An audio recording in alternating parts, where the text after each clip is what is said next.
Hello there and welcome! I'm so glad you found your way here tonight. Maybe you've had a long day, one of those days where your mind just won't stop racing. Or maybe you're someone who likes falling asleep to gentle explanations and fascinating science rather than silence or noise. Either way, tonight's journey is for you. You've got nothing to do but rest, nothing to solve, nothing to remember. Just let your shoulders drop. Let your breathing slow, natural, and easy. And let your body grow heavy, sinking deeper into wherever you're lying right now. Because tonight, we're going to explore something that has puzzled humanity for thousands of years. Something that might have happened to you. Something that can be terrifying in the moment, but is actually completely harmless and surprisingly common. We're going to talk about sleep paralysis. That strange experience of waking up and finding you cannot move, cannot speak, sometimes cannot even open your eyes. Your mind is awake, but your body refuses to respond. And sometimes there's a presence in the room, something watching, something pressing down on your chest. Throughout history, people have explained this experience as demons, as ghosts, as alien abductions, as witches sitting on their chests. Every culture has its own interpretation, its own mythology built around those terrifying moments between sleep and waking. But tonight, we're going to understand what's really happening, the science, the neurology, the fascinating mechanics of your sleeping brain. And once you understand it, if it ever happens to you, you'll know exactly what's going on. The fear will transform into fascination. We'll explore how your brain paralyzes your body every single night to protect you. How sometimes that paralysis lingers a few seconds too long. How the hallucinations that often accompany sleep paralysis are actually your dreaming mind bleeding into waking consciousness. Some of what you hear tonight might surprise you. Some facts will make you see sleep in an entirely new way. Others will simply float by like clouds across a midnight sky. Gentle, forgettable. And that's perfectly fine. If these calm, curious explorations help you unwind, consider subscribing. It helps others find their way here too, one sleepy soul at a time. But for now, just get comfortable. Adjust your pillow, pull your blanket closer. Let the world outside this moment fade away. Because for the next few hours, you're somewhere else entirely. You're going to understand one of the most mysterious experiences the human mind can have. An experience that connects you to every person throughout history who has ever woken in the night, frozen in place, wondering what was happening to them. So take a deep breath. Let your eyes close if they want to. Let your mind wander wherever it wishes. There's no wrong way to take this journey. No test at the end. No need to remember everything. You're here to rest and maybe learn a little, and let the science of sleep whisper its secrets. Now, let's begin. Let's start with the basics. What exactly is sleep paralysis? Imagine waking up, your eyes open, you're conscious, aware. You know exactly where you are. Your bedroom, your bed, the familiar shapes of furniture in the darkness. Everything seems normal. But then you try to move, and nothing happens. You try to lift your arm. It won't respond. You try to turn your head. It stays frozen in place. You try to speak, to call out, and no sound comes. Your body has become a prison. Your mind is awake, but your muscles refuse every command. This is sleep paralysis, a temporary inability to move or speak that occurs when you're falling asleep or waking up. It typically lasts from a few seconds to a couple of minutes, though in those moments, time can stretch endlessly. The experience is surprisingly common. Studies suggest that about 8% of people will experience sleep paralysis at least once in their lifetime. Some estimates go higher, suggesting up to 40% of people have had at least one episode. Among certain groups, like students and people with mental health conditions, the rates are even higher. So if this has happened to you, you're far from alone. The paralysis itself is caused by something called atonia. During certain stages of sleep, your brain releases chemicals that essentially switch off your voluntary muscles. You can still breathe, your heart still beats, your eyes can still move. But the muscles you normally control, the ones that let you walk and talk and gesture, those go offline. This is completely normal. It happens every single night. It's actually protective. We'll explore why later. Sleep paralysis occurs when this atonia persists into wakefulness, when you become conscious before your brain has fully released your muscles from their nightly lockdown. You're awake, but your body is still in sleep mode. There are two types. Hypnopompic sleep paralysis happens when you're waking up. Hypnagogic sleep paralysis happens when you're falling asleep.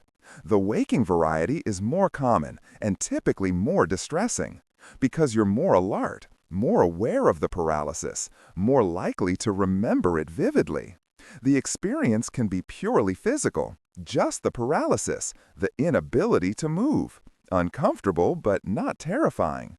But for many people, it comes with something more: hallucinations, sensations, the feeling of a presence in the room, the weight of something pressing on your chest, shadows moving at the edge of your vision, sounds that shouldn't be there. These additions transform an uncomfortable experience into a terrifying one, and they've shaped human mythology for thousands of years. But before we explore the hallucinations, we need to understand sleep itself. Because sleep paralysis only makes sense when you understand what your brain is doing every single night. To understand sleep paralysis, you first need to understand that sleep isn't a single state. It's a journey through multiple stages, cycling throughout the night in a predictable pattern.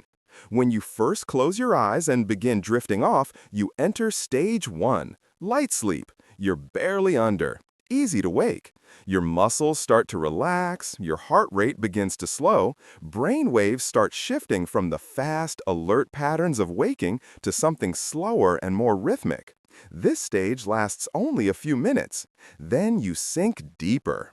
Stage 2 is still relatively light sleep, but you're more firmly under. Your body temperature drops, your heart rate slows further, your brain produces specific patterns called sleep spindles and K-complexes. These help your brain ignore external disturbances, help you stay asleep despite noise or movement. You spend about half your total sleep time in stage 2. It's the workhorse of sleep, the stage you return to again and again throughout the night. Then comes stage 3, deep sleep, slow wave sleep, delta sleep. It has many names because it's so important. This is when your brain waves slow dramatically, long, rolling waves of electrical activity. Your body is completely relaxed, you're very difficult to wake, and if someone does wake you, you'll be groggy and disoriented. Deep sleep is physically restorative. Your body repairs tissue, releases growth hormone, strengthens the immune system, consolidates memories. This is the sleep your body craves, the sleep that makes you feel truly rested. And then something remarkable happens. About 90 minutes after you first fell asleep, your brain activity suddenly changes. Instead of those slow, rolling delta waves, your brain lights up with fast, active patterns, almost like you're awake. Your eyes begin moving rapidly beneath your closed lids, back and forth, up and down, watching something that isn't there. This is REM sleep, rapid eye movement sleep, the stage where most dreaming occurs. Your brain is incredibly active during REM, processing emotions, consolidating learning, creating the vivid narrative dreams that you might remember when you wake. The dreaming mind is constructing entire worlds, complete with characters and stories and emotions. And this is where sleep paralysis enters the story.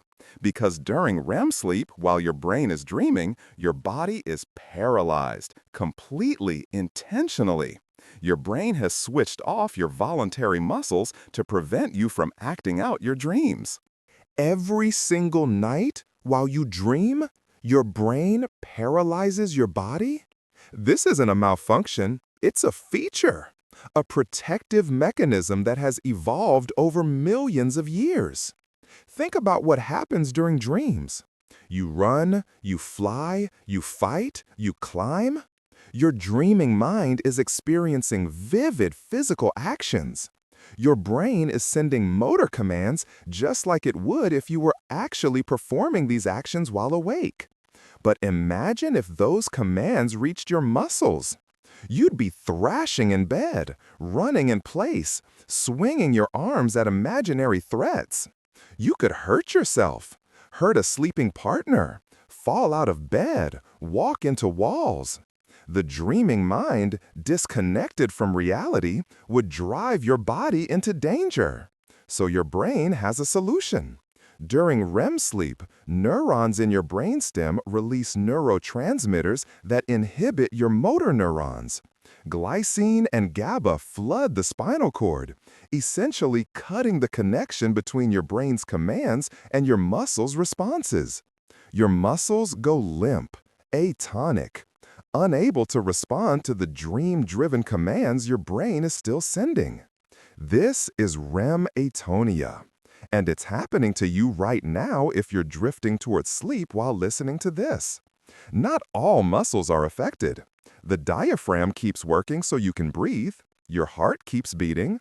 Your eye muscles remain active, which is why your eyes move during REM sleep, giving the stage its name. But the muscles you consciously control, the ones that let you move through the world, those are switched off. We know this system is essential because we can see what happens when it fails. There's a condition called REM sleep behavior disorder. In people with this disorder, the paralysis mechanism doesn't work properly.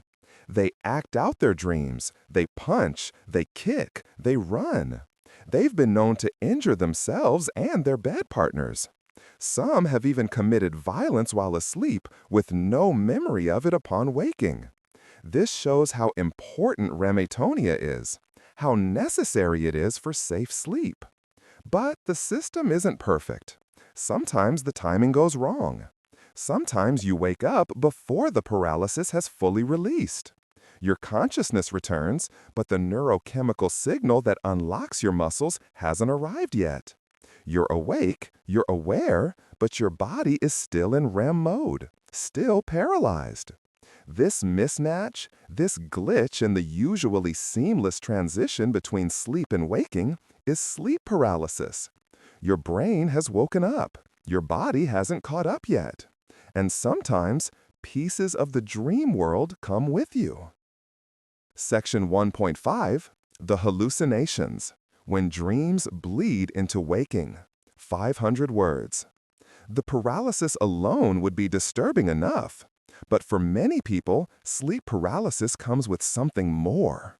Hallucinations that feel absolutely, terrifyingly real. You're lying there, unable to move, and you sense something in the room, a presence. Something watching you from the corner, something standing at the foot of your bed, something crouching on your chest. These hallucinations aren't random.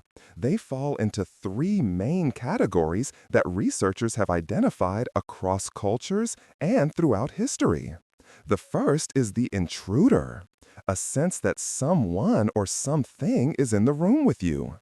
It might be a shadowy figure, a person standing in the doorway, a presence you can't quite see but absolutely know is there. The feeling is often accompanied by profound fear, a primal certainty that you are in danger. The second is the incubus experience, a sensation of pressure on your chest, weight pressing down, difficulty breathing. Sometimes people feel hands around their throat. Sometimes they feel something sitting on them. The pressure can feel crushing, suffocating, terrifying. The third is unusual bodily experiences, feelings of floating, of leaving your body, of being pulled or pushed or spun. Some people feel electric sensations coursing through them. Others feel vibrations. Others feel like they're being dragged from their bed. These hallucinations occur because your brain is still partially in REM mode. The dreaming mind hasn't fully shut down. The neurosystems that create dream imagery are still active, now mixing with your waking perception. You're seeing reality, your actual bedroom, overlaid with dream content. The two streams of experience blend together, and your brain, trying to make sense of this strange state, creates narratives, explanations, interpretations. The paralysis itself contributes to the fear response. When you can't move, your brain interprets this as danger. It activates the threat detection systems in your amygdala, floods your body with stress hormones, creates a state of hypervigilance. And when you're hypervigilant and experiencing hallucinations, your brain naturally creates threatening interpretations. The shadow becomes an intruder. The pressure becomes an attack. The presence becomes a demon. The paralysis alone would be disturbing enough, but for many people, sleep paralysis comes with something more. Hallucinations that feel absolutely terrifyingly real. You're lying there, unable to move, and you sense something in the room. A presence, something watching you from the corner, something standing at the foot of your bed, something crouching on your chest. These hallucinations aren't random. They fall into three main categories that researchers have identified across cultures and throughout history. The first is the intruder, a sense that someone or something is in the room with you. It might be a shadowy figure, a person standing in the doorway, a presence you can't quite see but absolutely know is there. The feeling is often accompanied by profound fear, a primal certainty that you are in danger. The second is the incubus experience, a sensation of pressure on your chest, weight pressing down, difficulty breathing. Sometimes people feel hands around their throat. Sometimes they feel something sitting on them. The pressure can feel crushing, suffocating, terrifying. The third is unusual bodily experiences, feelings of floating, of leaving your body, of being pulled or pushed or spun. Some people feel electric sensations coursing through them. Others feel vibrations. Others feel like they're being dragged from their bed. These hallucinations occur because your brain is still partially in REM mode. The dreaming mind hasn't fully shut down. The neural systems that create dream imagery are still active, now mixing with your waking perception. You're seeing reality, your actual bedroom, overlaid with dream content. The two streams of experience blend together. And your brain, trying to make sense of this strange state, creates narratives, explanations, interpretations. The paralysis itself contributes to the fear response. When you can't move, your brain interprets this as danger. It activates the threat detection systems in your amygdala, floods your body with stress hormones, creates a state of hypervigilance. And when you're hypervigilant and experiencing hallucinations, your brain naturally creates threatening interpretations. The shadow becomes an intruder. The pressure becomes an attack. The presence becomes a demon. The hallucinations are hypnopompic or hypnagogic hallucinations. They occur in the transitional states between sleep and waking. They're different from psychotic hallucinations. They don't indicate mental illness. They're simply the dreaming brain spilling over into consciousness. And they've shaped human culture for millennia, because before we understood the neuroscience, people needed explanations for these terrifying experiences, and they found them in the supernatural. Long before neuroscience could explain what was happening, humans experienced sleep paralysis, and they created stories to make sense of it. In medieval Europe, they called it the night hag, an evil spirit, often depicted as an ugly old woman who would sit on your chest while you slept. She would press down, stealing your breath, causing nightmares. The term nightmare itself comes from this folklore. Mare was an Old English word for a supernatural being that sits on sleepers. The famous painting by Henry Fuseli, The Nightmare, depicts exactly this.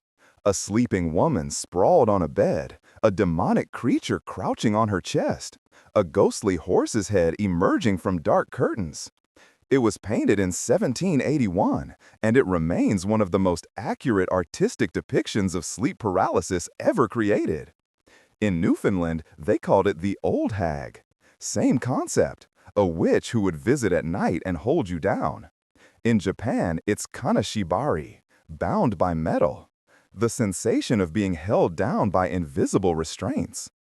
In Turkish culture, it's karabasan, the dark presser, a jinn who sits on your chest.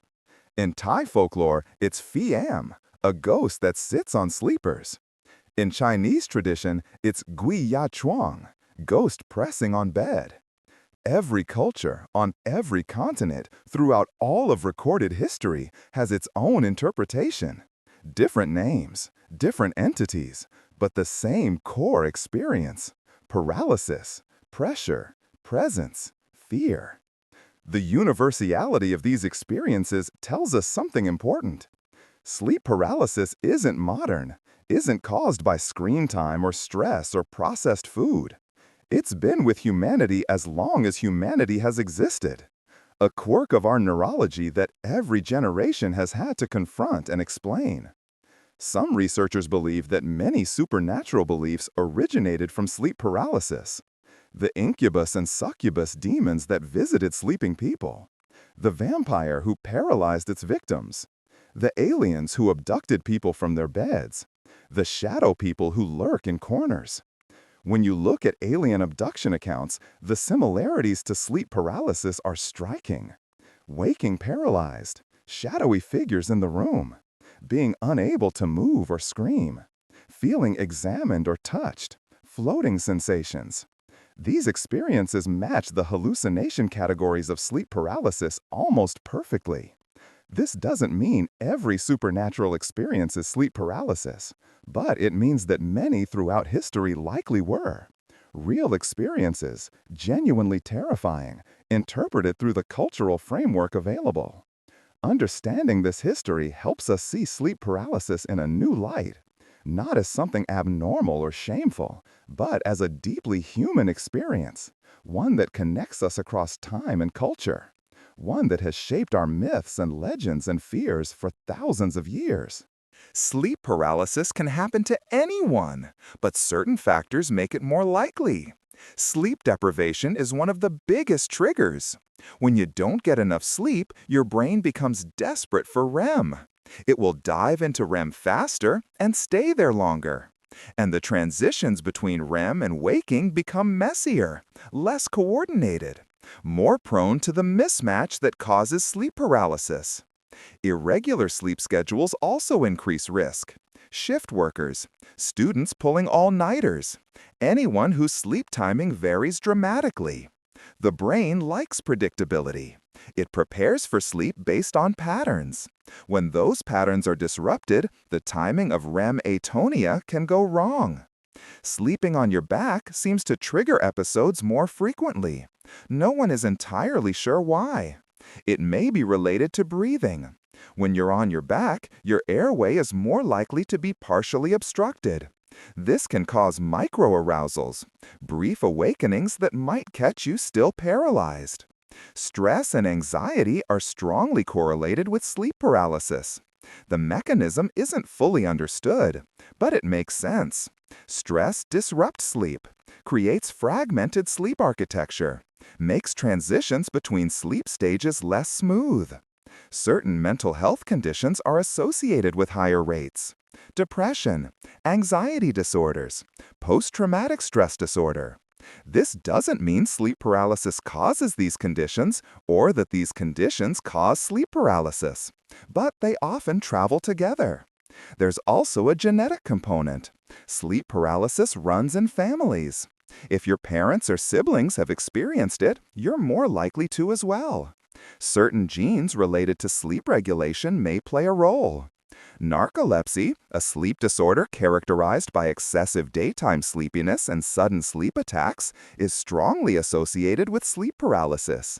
For people with narcolepsy, sleep paralysis can be a regular occurrence rather than a rare event.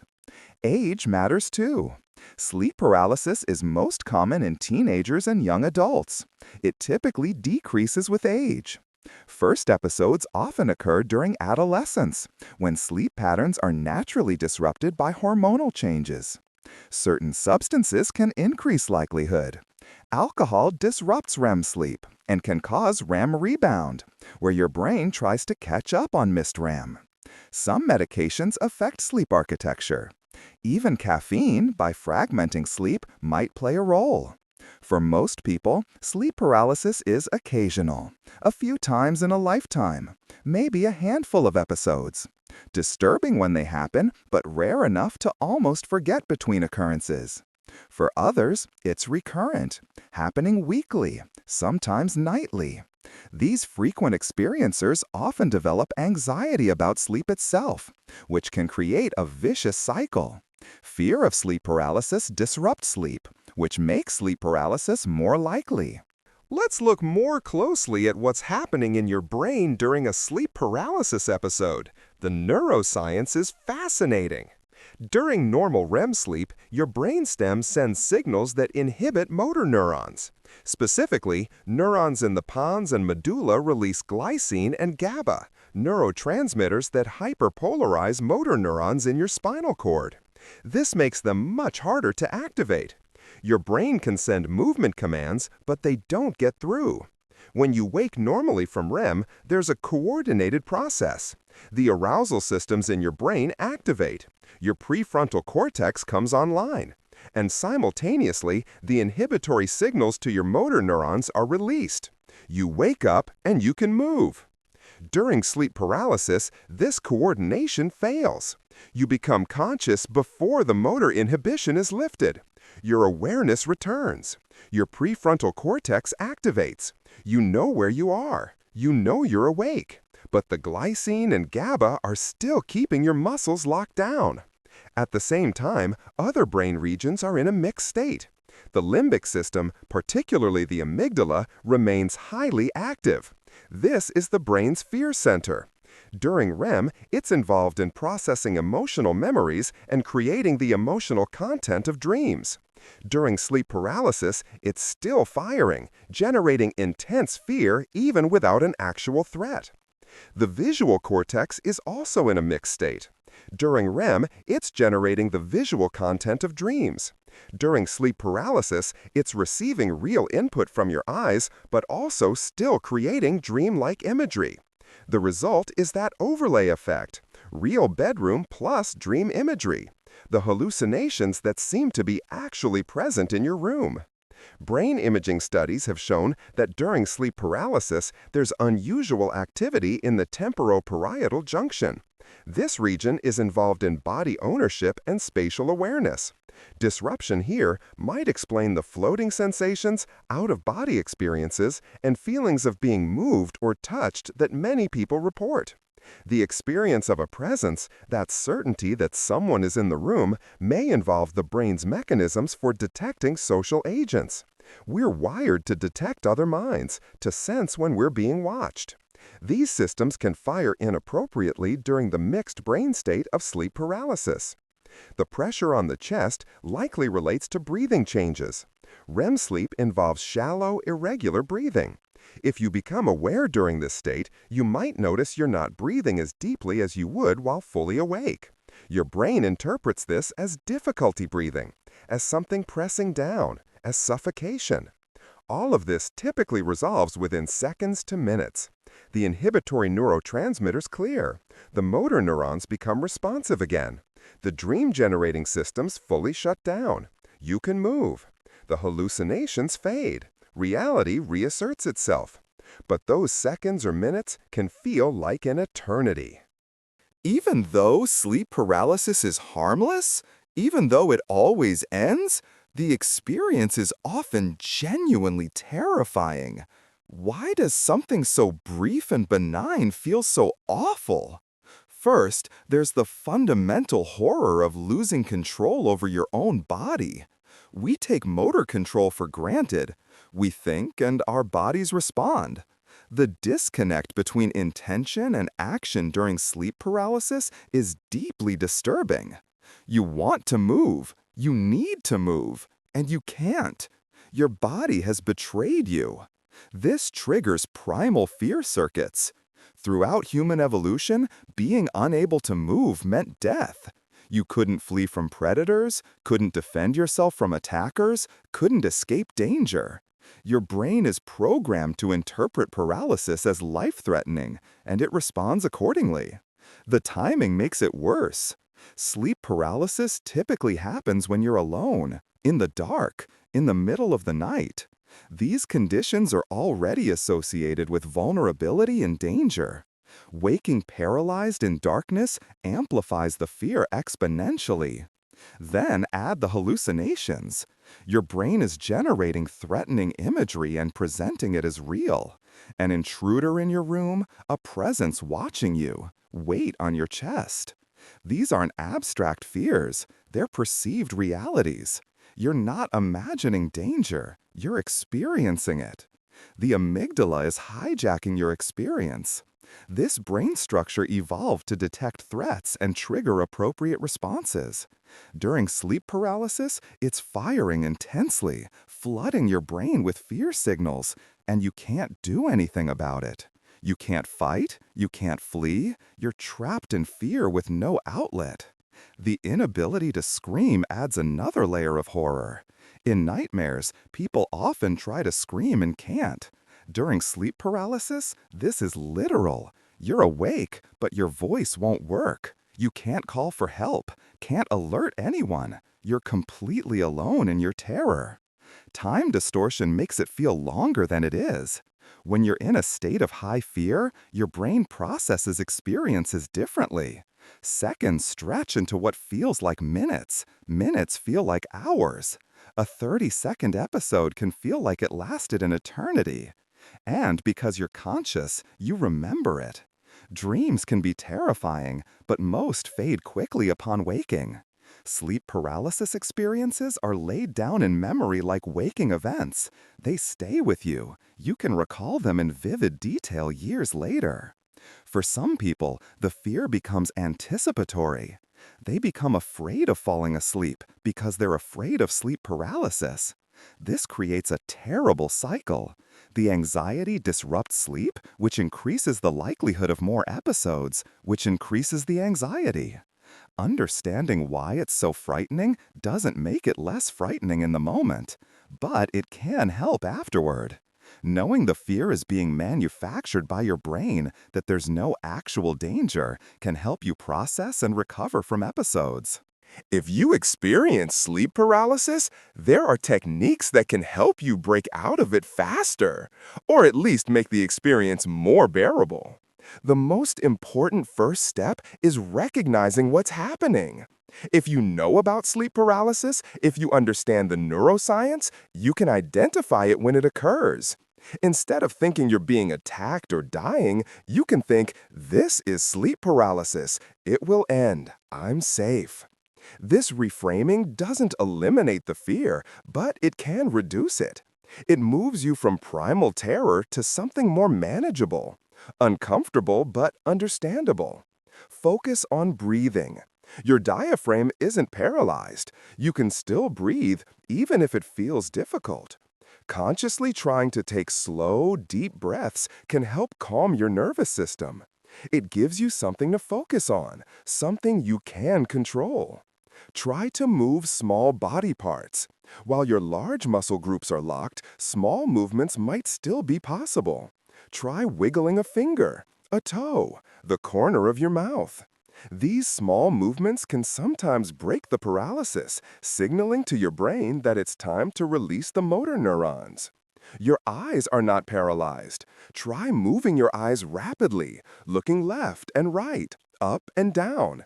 This eye movement might help activate the parts of your brain associated with waking, speeding up the end of the episode. Some people find that trying to clench their fists or tense their facial muscles helps. Even if the movement doesn't fully happen, the attempt might trigger the release of paralysis. Paradoxically, some experts suggest relaxing into it. Fighting the paralysis can increase stress, which might prolong the episode. Accepting that you're paralyzed, that it will end on its own, can sometimes speed the process. Let your body relax. Let the paralysis be. Trust that it will pass. If you have a sleeping partner, you might establish a signal beforehand, a specific sound you can make, since your voice might work slightly even when your body won't. They can learn to recognize this and gently touch you or call your name, which can help break the episode. After an episode ends, don't immediately try to go back to sleep. Get up, turn on a light, walk around. Let your brain fully transition to waking. If you fall back asleep immediately, you may drop right back into REM and experience another episode. Some people find it helpful to have a mantra ready, a phrase to repeat mentally during episodes, something like, "This is sleep paralysis, it will end, I am safe." Giving your mind something to focus on besides the fear. These techniques won't always work. Sometimes you just have to wait it out. But having strategies can make you feel less helpless, less at the mercy of your malfunctioning sleep-wake transition. To truly understand sleep paralysis, we need to go deeper into the chemistry of sleep, the neurotransmitters that orchestrate the nightly dance between waking and sleeping. During wakefulness, your brain is bathed in activating neurotransmitters. Acetylcholine keeps you alert. Norepinephrine maintains arousal. Serotonin regulates mood. Histamine promotes wakefulness. These chemicals work together to keep you conscious, aware, and responsive. As evening approaches, things begin to shift. Adenosine builds up in your brain. This chemical is a byproduct of neural activity, and it accumulates the longer you're awake. Adenosine promotes sleepiness. It's what caffeine blocks, which is why coffee keeps you awake. Simultaneously, as darkness falls, your pineal gland releases melatonin. This hormone signals to your body that it's time for sleep. It doesn't make you sleep directly, but it opens the gate. It tells your brain that the conditions are right for sleeping. When you finally fall asleep, the balance of neurotransmitters shifts dramatically. The wake-promoting chemicals decline. GABA, the brain's main inhibitory neurotransmitter, increases. Your brain activity changes. Consciousness fades. During non-REM sleep, both acetylcholine and norepinephrine are low. Your brain is quiet, relatively speaking. Slow waves ripple through your cortex. Deep, restorative sleep occurs. Then comes REM, and the chemistry gets interesting. Acetylcholine surges back. This is what activates your brain during dreams, creating that alert-seeming brain activity despite being asleep. But norepinephrine and serotonin remain suppressed. This unusual combination, high acetylcholine with low norepinephrine and serotonin, creates the unique state of REM. The motor paralysis of REM involves yet more chemistry. Neurons in the sublateral dorsal nucleus of the pons activate. They trigger cells that release glycine and GABA directly onto motor neurons in the spinal cord. These inhibitory neurotransmitters hyperpolarize the motor neurons, making them extremely difficult to activate. When you wake normally, there's a coordinated restoration. Norepinephrine and serotonin return. The inhibitory signals to motor neurons are withdrawn. Everything syncs up, and you wake able to move. Sleep paralysis occurs when this synchronization fails. Consciousness returns, perhaps triggered by environmental noise or random arousal, but the motor inhibition persists.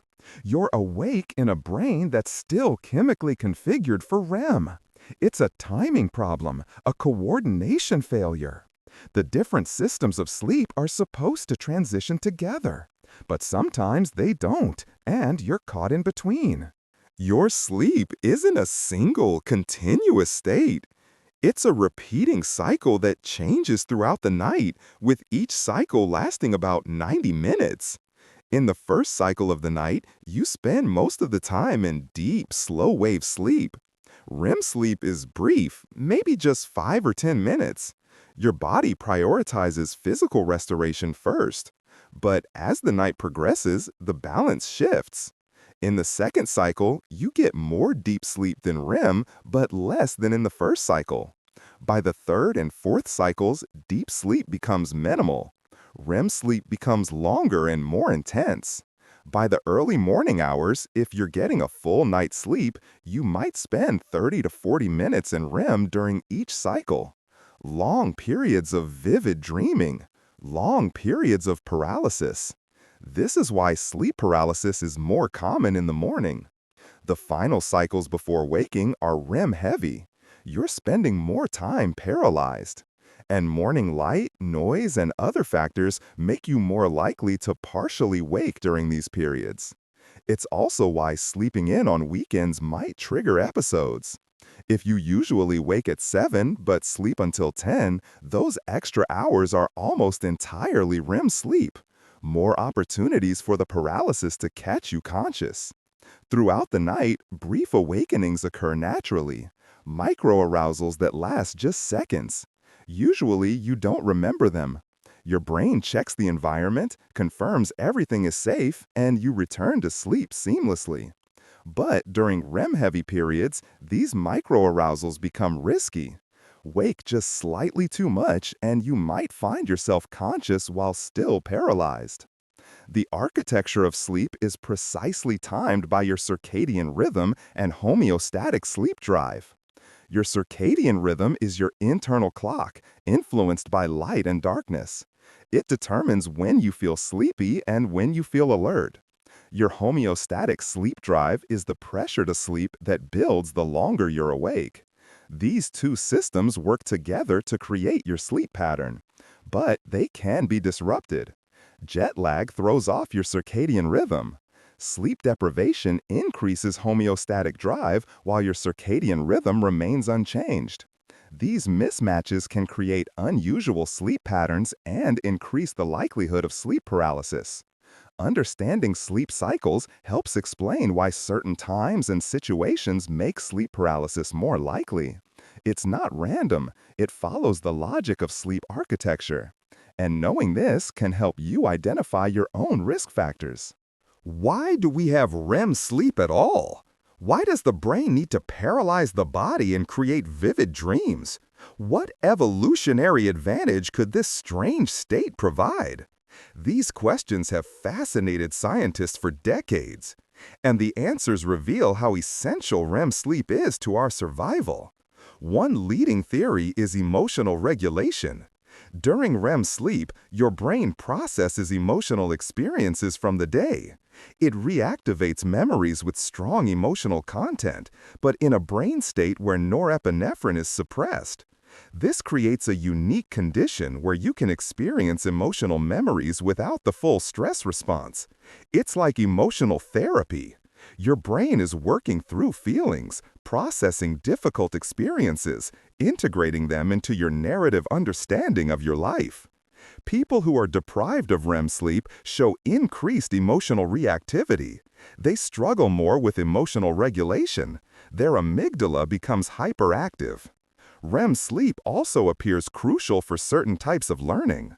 Procedural memory, the memory of how to do things, consolidates during REM. If you're learning a new skill, whether it's playing an instrument or mastering a sport, REM sleep helps transfer that learning from short-term to long-term storage. Studies have shown that people who are taught a task and then allowed to sleep show better performance than people who practice the same amount but don't sleep. And the improvement correlates with the amount of REM sleep they get. Creative problem solving also benefits from REM sleep. There's something about the unusual brain state of REM, with its high acetylcholine and suppressed norepinephrine, that allows novel connections to form. Ideas that seemed unrelated during waking can suddenly link together. Solutions to problems can appear. The paralysis itself serves a clear purpose.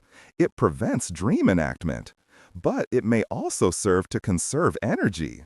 During REM, your brain is extremely active, consuming significant glucose and oxygen.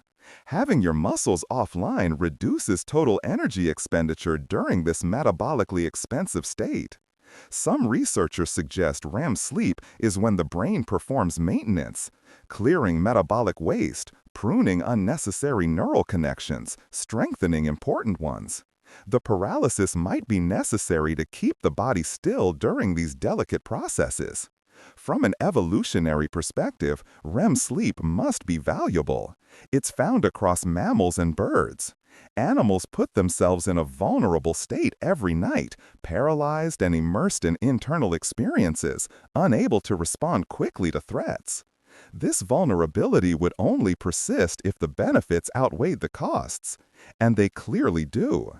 Animals deprived of REM sleep don't just perform poorly on cognitive tasks, they can't survive. After prolonged REM deprivation, animals die. The state is that essential. For humans, sleep paralysis is the price we pay for this essential process. The system that protects us 99% of the time occasionally glitches. We experience a few moments of paralysis. Uncomfortable, perhaps frightening, but ultimately harmless. A small price for the emotional regulation, learning, creativity, and maintenance that REM sleep provides every single night. While you can't always prevent sleep paralysis, there are strategies that can reduce its frequency. The most important factor is sleep hygiene. Get enough sleep, 7 to 9 hours for most adults. Consistent, quality sleep reduces the desperation for REM that can cause poorly coordinated sleep-wake transitions. Maintain a regular sleep schedule. Go to bed at the same time every night. Wake at the same time every morning, even on weekends. This regularity helps your brain anticipate sleep transitions and coordinate them smoothly. Avoid sleep deprivation. Those all-nighters, those periods of getting by on 5 hours. They set you up for REM rebound, where your brain tries to catch up on missed REM sleep by diving into it faster and staying longer. This increases the risk of sleep paralysis. Sleep position matters. If you experience frequent sleep paralysis, try avoiding sleeping on your back. Sleep on your side instead. This simple change reduces episodes for many people, though we don't fully understand why. Manage stress and anxiety. Easier said than done, but important. Meditation, therapy, exercise, journaling, whatever works for you. Stress fragments sleep and makes all sleep problems worse, including sleep paralysis. Limit substances that affect sleep. Alcohol disrupts sleep architecture, even though it might help you fall asleep initially. Caffeine late in the day can fragment sleep. Certain medications can affect REM sleep. If you're experiencing frequent sleep paralysis, review your substance use with a healthcare provider. Create a good sleep environment. Dark, quiet, cool. Remove screens from the bedroom. Use blackout curtains if needed. White noise if helpful. Your bedroom should be a place that supports high-quality sleep. Address any underlying sleep disorders. If you snore loudly, if you gasp during sleep, if you have insomnia, get evaluated.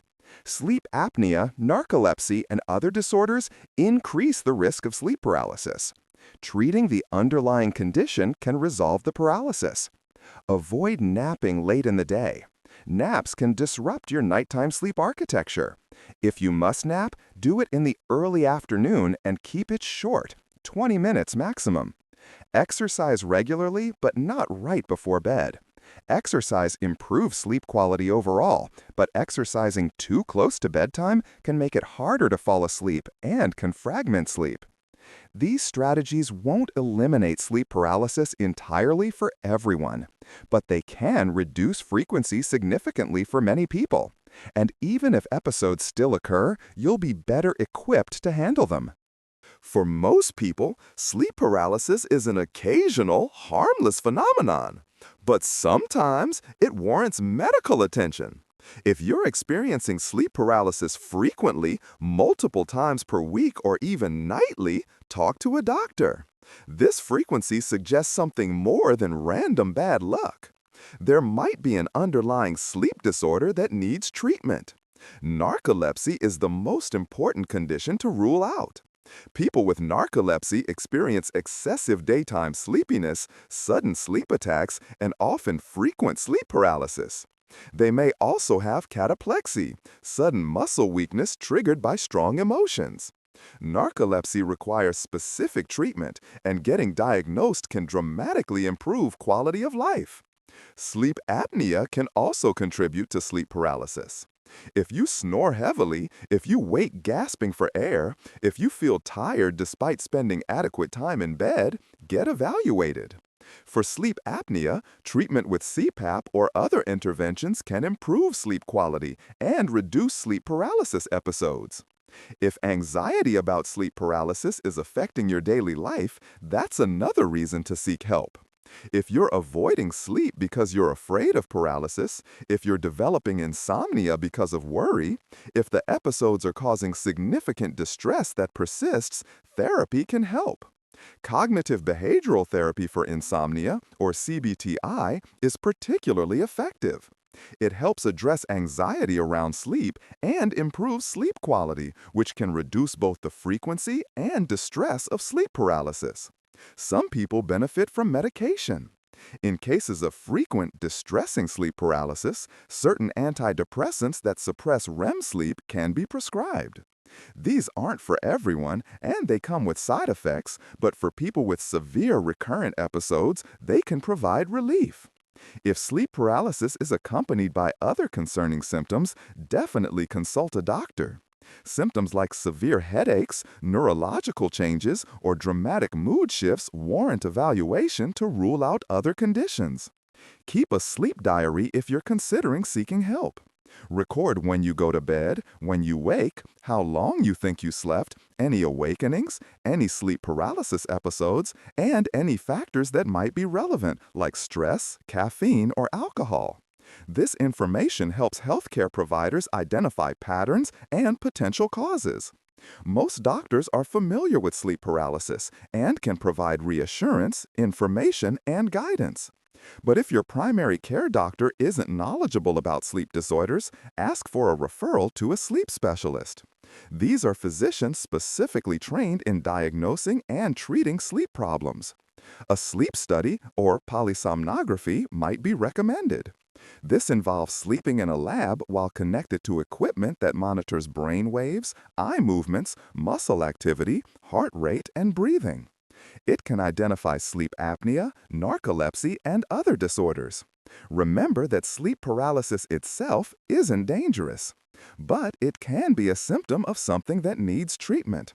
And even if it's not, if it's affecting your quality of life, you deserve support and solutions. The scientific understanding of sleep paralysis is relatively recent, but the experience is ancient. And the gap between cultural interpretations and neuroscience reveals something fascinating about human nature. For thousands of years, people experienced sleep paralysis and explained it through their cultural framework. Medieval Europeans blamed witches and demons. Japanese culture attributed it to binding spirits. Cultures across Africa, Asia, and the Americas each developed their own interpretations. These weren't ignorant mistakes.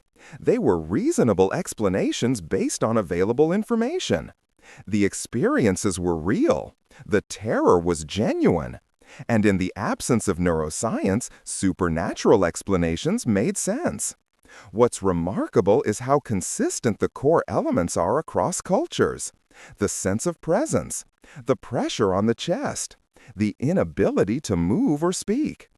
Despite having no contact with each other, cultures separated by oceans and centuries described remarkably similar experiences. This universality points to shared neurology. We're all working with the same basic brain architecture, the same sleep mechanisms, the same tendency for the amygdala to interpret paralysis as danger and generate threatening imagery. In some cultures, sleep paralysis experiences are viewed more neutrally or even positively. In some Buddhist traditions, sleep paralysis is seen as an opportunity for lucid awareness, a state where consciousness can be observed and understood. The paralysis is still present, but the interpretation transforms the experience. This cultural variation shows how powerfully interpretation shapes experience. The physical event, the brain state, remains the same, but the meaning we assign to it determines how we feel about it. Modern understanding doesn't erase the power of these cultural narratives. For many people, knowing the neuroscience helps. It reduces fear. It provides coping strategies. It removes shame and stigma. But for others, traditional cultural frameworks remain meaningful. A person might understand the science and still find comfort in traditional explanations or remedies. These aren't mutually exclusive. What matters most is that people have a framework that helps them cope. Whether that's neuroscience, traditional belief, or some combination doesn't matter as long as it reduces suffering and provides meaning. The scientific understanding also doesn't diminish the historical and cultural significance of sleep paralysis. These experiences have shaped human mythology, art, and literature for millennia. They've influenced religious beliefs and ritual practices. They've connected people across time and space through shared experiences of the strange.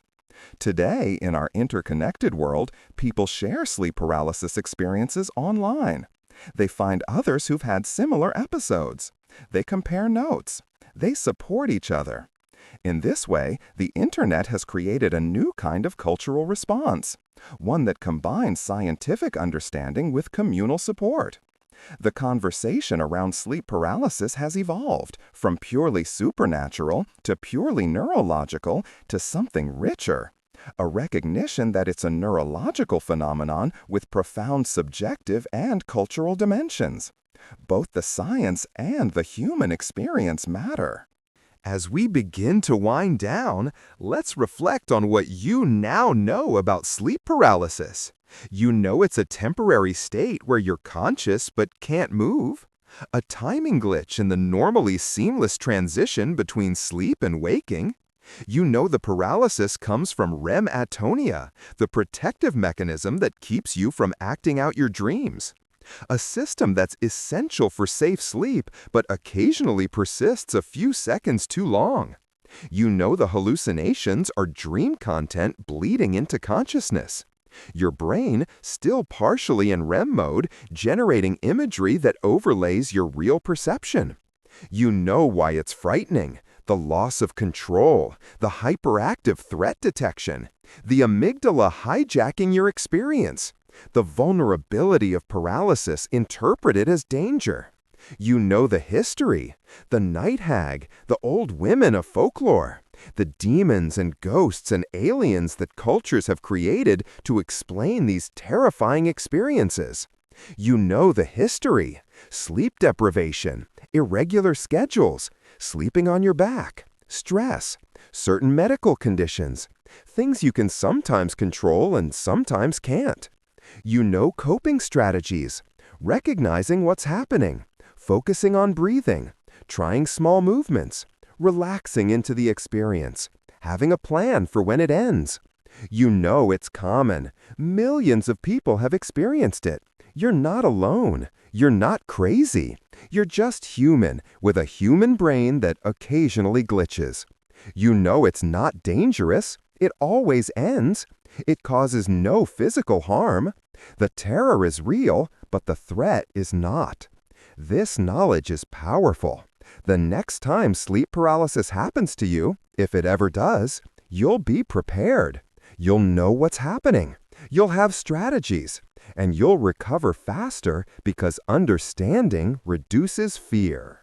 There's something beautiful about understanding sleep, about knowing what happens to your brain and body each night as you drift away. Every night, you surrender consciousness. You trust your brain to maintain your essential functions while you're away. You trust that you'll wake up again. This is a profound act of faith that you probably never think about. And during those hours, your brain is busy, consolidating memories, processing emotions, clearing metabolic waste, strengthening neural connections, weakening others. Your sleeping brain is working to make you healthier, smarter, more emotionally balanced. The architecture of sleep, those precisely timed cycles, represents millions of years of evolution. Every stage serves a purpose. Every transition is coordinated by intricate neural networks. The fact that it works so smoothly most of the time is remarkable. Sleep paralysis in this context isn't a failure. It's a reminder of how complex the process is, how many things have to coordinate, how impressive it is that the system usually works perfectly. Think about it.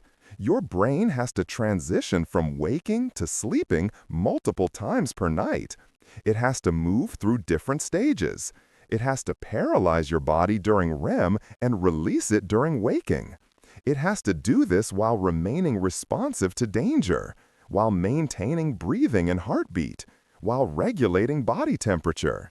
The fact that occasionally, a few times in a lifetime for most people, the timing of paralysis release is off by a few seconds isn't surprising.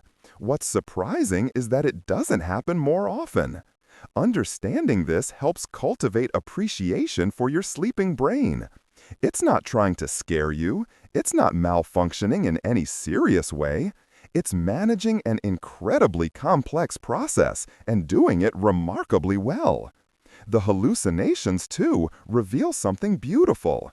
They show you how creative your brain is, how it generates vivid experiences from pure neural activity, how it tries to make sense of unusual states. This same creativity gives you dreams, gives you imagination, gives you the ability to simulate scenarios and plan for the future. Sleep science reveals that you're not a passive participant in sleep. Your brain is actively constructing experience, even when you're unconscious. And understanding this process connects you to something larger than yourself. Every person who has ever lived has slept, has dreamed, has experienced the nightly surrender of consciousness. Sleep connects you to all of humanity across all of time. And sleep paralysis connects you specifically to those who've had this unusual, frightening, fascinating experience. You're part of an ancient story, a story that began when the first animals evolved sleep, a story that continues every night in billions of brains around the world, of consciousness and unconsciousness, of dreams and waking, of fear and understanding. Your eyelids are growing heavier now. Perhaps they've already closed. Perhaps they are hovering between open and shut, that liminal state that precedes sleep. Your breathing has slowed, deepened, become more regular. Your body knows what's coming. It's preparing without your conscious direction. Your thoughts are becoming less linear, less urgent. They're starting to drift, starting to fragment. This is normal. This is your brain beginning its transition to sleep. You might notice your body twitching slightly, small muscle jerks. These are hypnic jerks, and they're completely normal. They happen as your brain begins to release conscious control of your muscles. They're part of the transition. Your heart rate has slowed. Your body temperature has dropped slightly.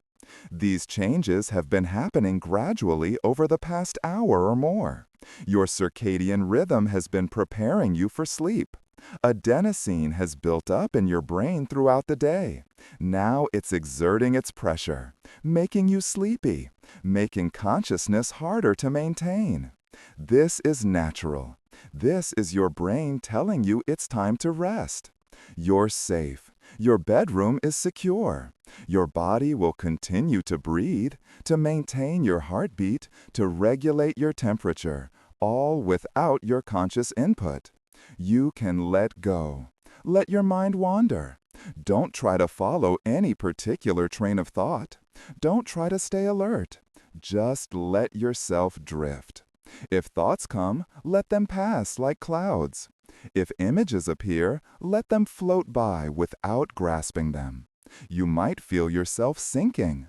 This sensation of falling as you drift towards sleep is normal. It's your brain's way of interpreting the relaxation of your muscles. Let yourself sink. It's safe. If you suddenly feel more awake, that's okay too. Sleep doesn't come in a straight line. You might drift close, then pull back, then drift again. This is normal. Don't fight it. Don't worry about it. Sleep will come when it's ready. Your brain knows what to do. It's done this thousands of times before.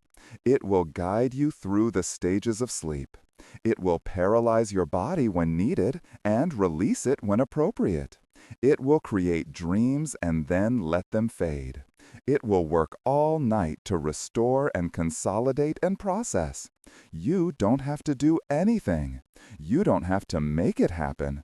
You just have to stop resisting, stop trying, stop thinking about sleep, and let sleep happen to you. The information you've learned tonight will stay with you.